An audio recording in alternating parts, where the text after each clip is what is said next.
Olá, pessoal. Estou aqui porque o Eduardo Caneco, editor do Leitura Fílmica, me desafiou. Sim, desafiou. Ele me desafiou a entregar as duas próximas críticas em vídeo. Ele sabe que eu não sou muito admirador, vamos dizer assim, muito entusiasta da ideia, né? Eu acho que vídeo não sou eu que vou fazer críticas boas em vídeo. Eu acho muito difícil fazer crítica boa em vídeo. Eu acho que alguma coisa, não porque é difícil fazer gravar o vídeo e falar na frente. Eu dou aula há muito tempo já, mas porque eu não encontro críticas boas em vídeo. É muito difícil encontrar uma crítica interessante em vídeo. E eu não acho que eu seja melhor que ninguém para fazer uma boa crítica em vídeo. Talvez seja difícil porque é fácil. É fácil falar, fazer uma crítica no vídeo. Difícil é escolher a palavra certa, o adjetivo certo. Não tenho nada contra adjetivos, pelo contrário, o advérbio certo, os substantivos certos. Difícil é construir as frases, os períodos, enfim, as divisões dos parágrafos. Isso é mais difícil e, ao mesmo tempo, mais prazeroso. Eu prefiro ler crítica, eu não gosto de ver alguém falando sobre cinema, eu logo perco a paciência. Mesmo podcast, eu adoro gravar podcast, mas não gosto muito de ouvir, né? E eu entendo que não gostem de me ouvir também, porque eu acho que acho que as coisas são assim, as coisas funcionam assim mesmo.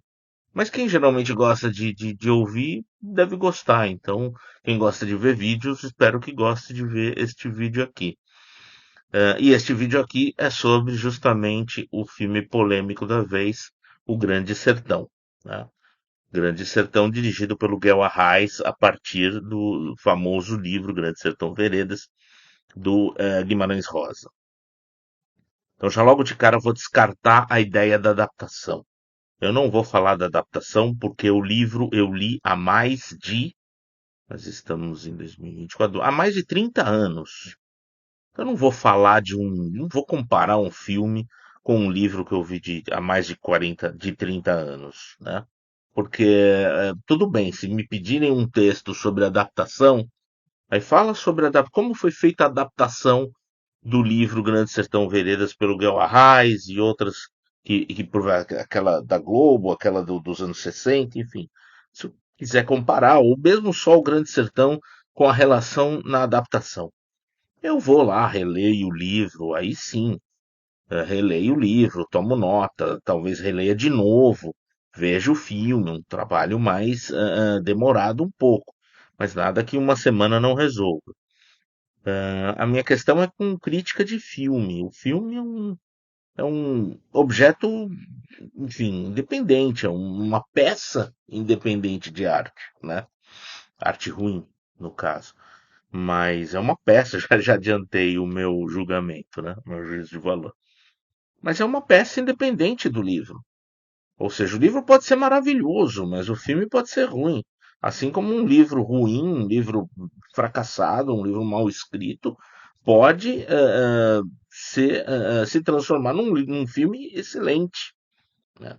Tarkovsky falava algo assim, ele falava obras-primas da literatura nunca dão bons filmes. Eu discordo, às vezes dão. Mas o bom é você pegar um livro ali que, enfim, fracassou e aí você pode conseguir uma obra-prima com ele. E é verdade, pode mesmo. O Grande Sertão, a meu ver, fracassou justamente porque ele tem essa coisa de querer ser extremamente moderno, arrojado, e eu acho que fica uma coisa. Por exemplo, eu lembro Cidade de Deus. Cidade de Deus já tem o quê? Mais de 20 anos. Muito arrojado, não muito, né? É a mesma linguagem, o mesmo tipo de cortes, o mesmo. Claro, ele acrescenta ali aquele estilo rave que até no John Wick tem, mas vai comparar um John Wick, né? Veja o ritmo do John Wick, a duração dos planos, vai ter plano de 2, 3 segundos aos montes, mas vai ter um que dura 10, dura 15 segundos, e essa relação entre um plano mais longo e um plano curto é que faz a graça e que faz e outra, as cenas de ação do John Wick, você percebe o que acontece. Dificilmente tem alguma cena em que você fica perdido na ação. As do Grande Sertão são as normais, o tati-bitate do cinema de ação atual.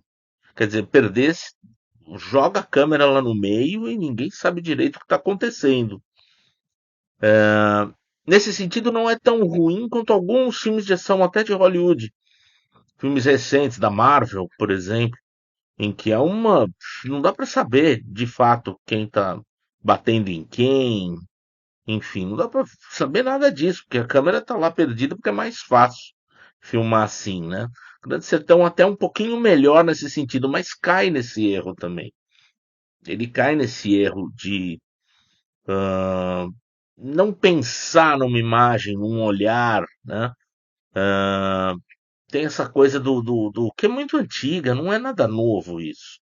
De jogar o espectador na ação, colocar, te situar no meio de uma ação, não é nada novo isso. Isso já era feito nos anos 60 ali, aos montes.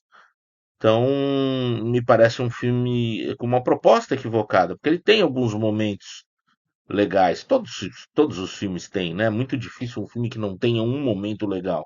E muito difícil um filme que não tenha um momento ruim, uma escolha que a gente possa, que qualquer um possa considerar equivocada, e essa escolha vai mudar de acordo com o que cada um entende, né, de cinema. Porque eu posso escolher uma cena, essa cena deu errada no Leopardo, por exemplo. E algum outro crítico que também ama o Leopardo tanto quanto eu vai escolher uma outra. Enfim, é muito difícil, né? São muitas escolhas por filme. Se a gente decupar o filme pronto, né? Se a gente pensar no filme plano a plano, quando começa um plano, quando termina um plano, como se desenvolve o plano, quais as distâncias entre os atores, entre o ator e o limite da tela, enfim, como essas distâncias se modificam durante o plano, o que vem depois do plano, o que veio antes, quais os planos que compõem uma cena, quais as cenas que compõem uma sequência. Então, tudo isso são escolhas que, claro, muitas vezes, uma vez eu sentei do lado de um amigo crítico que defendia um filme e eu atacava o filme. E aí a gente foi rever juntos, né, num festival aí. E aí eu, cada vez que tinha algum corte que eu achava equivocado, eu via que ele ria também, porque ele percebia que estava equivocado. Então ele me concordou comigo. Quer dizer, na revisão, eu desgostei menos do filme e ele gostou menos também. Então a gente se aproximou um pouco na revisão, porque ele sacou que eu tinha razão em algumas coisas. E ao mesmo tempo algumas coisas que eu tinham me incomodado mais na primeira vez deixaram de incomodar na segunda. Isso acontece também. Mas ele via o filme de um outro jeito que eu. E todo mundo vê um filme de um outro jeito. Não existe isso de esse plano está errado. A gente fala, esse plano está errado, esse plano é errado, câmera na posição errada, mas a gente está assinando o texto, né? Subentende-se que nós achamos que a câmera está na posição errada. Mas enfim, talvez o mais correto seja dizer: entendo que essa câmera esteja na posição errada. Me parece que está. Não tenho nada também contra os. Me parece. Duché usava bastante, né? A versão francesa, obviamente. Então, tudo que a gente fala sobre um filme, tudo que a gente reclama sobre um filme é a nossa visão. Aliás, está muito bate-papo, né? Eu acho que o Inácio fala muito da conversa, né? Que quer reproduzir um tipo de conversa com o leitor no texto. E eu acho que o texto sempre tem algo que vai puxar para uma coisa mais formal. Mesmo nesse texto que ele fez sobre o Grande Sertão, que deu a polêmica ali com Fernando Meirelles, que imagino que seja o perfil mesmo do Fernando Meirelles, porque ninguém apontou que aquele é fake, então não sei. E eu já vi ele falando aquelas bobagens em outros lugares, né, em outras entrevistas. Ah, você está falando mal aí de um filme que vai fazer sucesso e enaltece filmes que serão esquecidos por essa lógica, enfim, é, coisas aberrantes têm que ser endeusadas, porque é quando é o contrário, geralmente. Quando você faz um monte de concessões para agradar um monte de gente, você está muito mais perto da mediocridade, né? Você vai estar ali muito perto da mediocridade se você faz isso. E às vezes você desce abaixo da mediocridade. Às vezes você, por algum talento especial, você se eleva um pouco acima da mediocridade. Aí muitas vezes você vai abaixo da mediocridade quando quer empolgar muita gente, diversos tipos de público. Então esse papo é furado, é estúpido, de fato, é estúpido. Fora que me incomoda muito, o Inácio Araújo escreveu o seu texto, o Fernando Meirelles foi lá no Instagram da Folha atacar o Inácio Araújo. Aí um monte de gente vem atrás, porque ele é muito mais famoso. O cineasta famoso vai ser muito mais famoso que um crítico famoso, sempre, não tem nem. Hoje em dia, então, até mais, porque todo mundo detesta crítico, né? Então é muito desigual e muito desonesto você atacar a pessoa, sendo que o Inácio Araújo não atacou ninguém no texto dele, ele atacou o filme, ele estava respondendo ao que ele achava do filme. Eu discordo de várias coisas do texto do Inácio. Eu entendo que o filme não seja tão ruim quanto o Inácio escreveu, mas você não faz isso, não se faz isso. Um cineasta defender outro, dois cineastas ricos com facilidade de produzir, facilidade relativa, né? Sempre é difícil fazer um filme, sempre é trabalhoso, a gente sabe disso. Mas quer dizer, cineastas que têm como fazer um filme com alguma facilidade, eles têm facilidades de produção, de distribuição, enfim, não vão atacar um crítico, por mais que ele escreva, seja o crítico mais famoso do maior jornal do país. Não façam isso. É patético, é patético. Falei da semelhança com Cidade de Deus e a gente pensa na tal da expressão, né, criada pela Ivana Bentes, na época foi muito discutida, eu participei não, vi um debate, estava na plateia, vi um debate sobre isso, o Inácio, aliás, estava no debate, acho que foram dois debates em 2 dias, ali na época da estreia do Cidade de Deus, e eu fico pensando, eu não gosto, eu nunca gostei muito dessa expressão. Porque se a gente pensar cosmética, por que cosmética? Ah, porque tem muito estilo. Tá, um filme não é ruim por ter muito estilo, né? Ele é ruim quando a gente acha, cada um vai julgar por si, que esse estilo é ruim. Por exemplo, dá para falar de cosmética no Wong Kar-wai. Se eu for pensar no cinema do Wong Kar-wai ou Wong Kar-wai, não sei. Costumei a falar Wong Kar-wai. A gente pensa em cosmética. É extremamente estiloso. É muito estilo ali. Às vezes me incomoda, mas normalmente eu gosto. Então o problema não está na cosmética, e obviamente não está na fome. Então a cosmética da fome ficou legal ali na hora, criou um burburinho, mas não me parece muito apropriado assim pro Cidade de Deus. Me parece uma coisa mais. Como é que eu iria pensar em Cidade de Deus? E o Grande Sertão, me parece ir pelo mesmo caminho, uma coisa assim desesperada. O Inácio falou algo parecido, desesperada para impressionar o espectador, mas me parece desesperado para ser moderninho, ser ágil, ser dinâmico, não entediar o espectador, né? Os momentos em que o Grande Sertão ameaça ficar mais contemplativo, mais interessante, um reflexo ali da Diadorim num momento depois de uma fala importante dela. Existem momentos no filme, a gente percebe que há ali algum pensamento, mas logo é cortado porque precisa dessa dinâmica, senão o espectador tira os olhos da tela e vai olhar para o Twitter ou para o WhatsApp, porque o espectador de hoje não sabe deixar de olhar para o celular por 2 horas. É uma doença isso. O espectador não consegue deixar de olhar no celular por 2 horas. Uma coisa é ser médico, você ser enfim, tá com a mãe, o pai doente em casa, então você precisa checar se não tem mensagem. Isso é outra coisa.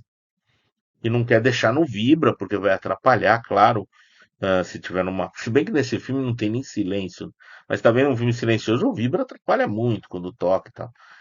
Uma coisa é isso, você ficar de prontidão ali, porque pode pintar alguma emergência.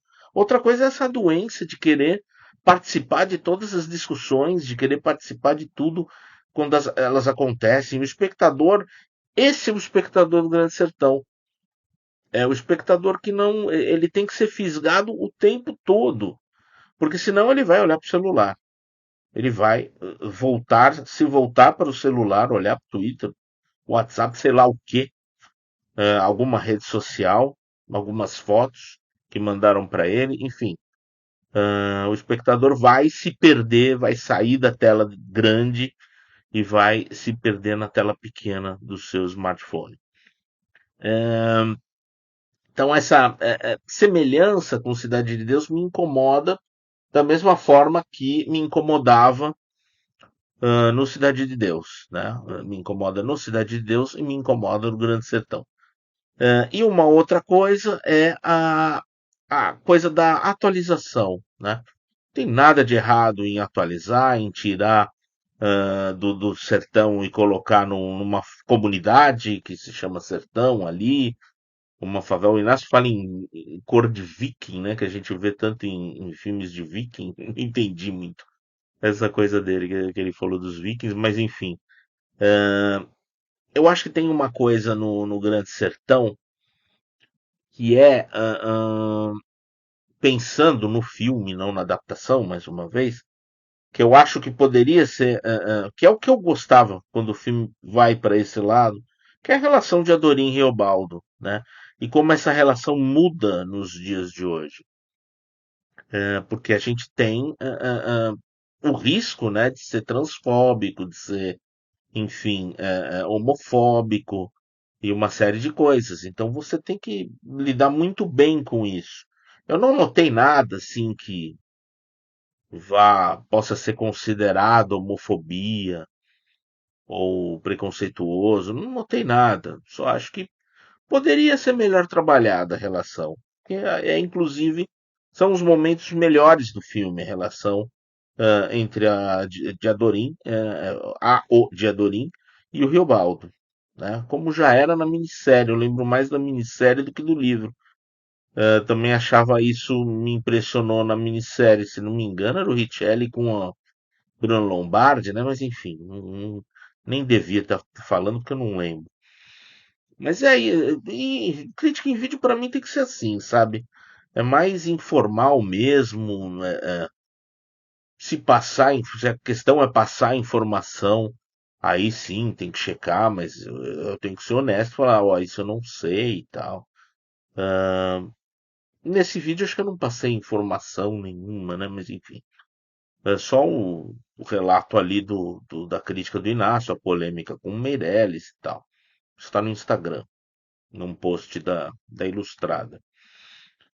Então é isso, essa primeira. Eu não chamo de crítica. Eduardo que me desculpe, Eduardo Caneco, mas eu nunca vou chamar um vídeo de crítica. É uma conversa com quem quiser conversar. Quem não quiser, tudo bem também. Enfim, pode fazer um vídeo de resposta. Eu não gostei do Grande Sertão. Não acho um horror, como o Inácio achou. Na Folha, acho que eu teria dado 2 estrelas, o Inácio dá uma. Mas também essas estrelas são relativas, né? Enfim, eu não gostei e aqui tem um vídeo reagindo a isso com.